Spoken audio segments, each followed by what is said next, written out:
রাত 8:30টার সময় হঠাৎ করে আমার বাবার কাছে একটা কল গিয়েছে। আমার বাবা হার্টের পেশেন্ট। আমার বাবা একটা মাদ্রাসার প্রিন্সিপাল হিসেবে দায়িত্ব পালন করছেন।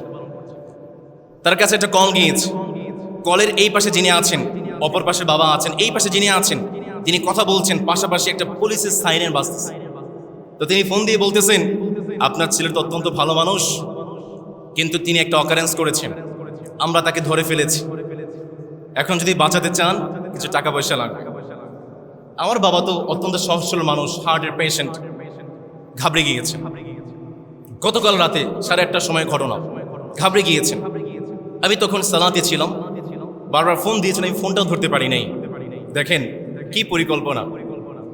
সর্বশেষ বাবা অত্যন্ত ঘাবড়ে গিয়েছেন, আর একটু বেশি সময় নিলে হয়তো বাবা বড় কোনো অ্যাক্সিডেন্ট হয়ে যেতে পারত। তো এই ক্ষেত্রে আমি আবার এক্সপিরিয়েন্স, আমি এই বিষয়টা আগে থেকেই জানি। আমি আমার ওয়াইফকে বলে রেখেছিলাম এমন কিছু হতে পারে, তুমি কিন্তু অবশ্যই সাপোর্ট দিবা। তো আমার ওয়াইফ তিনি বাবার কাছে ছিলেন, যখন তিনি শুনতে পেয়েছেন তিনি ফোনটা নিয়ে ফোনটা কেটে দিয়েছেন। আমি আমার ভাইদের কাছে ঘটনা এই জন্যই বললাম, অনেক বাবাদের সন্তানরা বাহিরে থাকে, ঢাকায় থাকে, অনেক জায়গায় থাকে।